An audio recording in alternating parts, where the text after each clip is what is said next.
Well, from the highlights to the analysis, let's go a little bit deeper into the spring game, and who better than former NFL and Ohio State defensive back, and of course our expert in everything Ohio State, Dustin Fox. Happy Easter, Mr. Fox.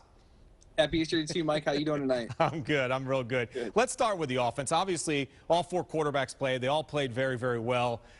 Do we really get a true, test from seeing those four quarterbacks and what they did as to who's going to have that edge to start against Akron when the season opens up?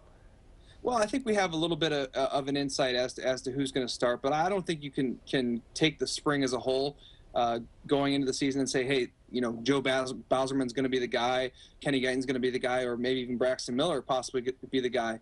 I think that we now have an idea of what we have, and then as the season progresses and 2 days get here in the fall, I think we'll have a much better understanding. But I think it's probably Joe Bauserman's job to lose as far as that starting job against Akron. And it's tough to really get a true sense of what this football team looks like. I mean, I know it's really geared towards the offense and especially the modified scoring system that Coach Tressel put together. You're a former defensive back. You're a defensive guy. And a lot of the defensive backs that were expected to start or be a big part of Ohio State this year didn't play in this football game. So really, what kind of a true sense do you get in seeing, 59 points scored or, almost 80 points scored in this football game? Well, and that's the thing. I mean, this scrimmage is designed to give guys opportunities to play, and it's clearly designed to favor the offense. The scoring system it simply allows for points. It's almost like an all-star game, like the NBA all-star game or something like that. I mean, there's a lot of points going to be scored, and like you mentioned, a lot of the starting DBs were out fairly early, and but I don't think that's a concern. Defensively, from a defensive standpoint, I think we have a great opportunity to be very good on defense this year. And as we talked before the show, the defensive line may be even better this year.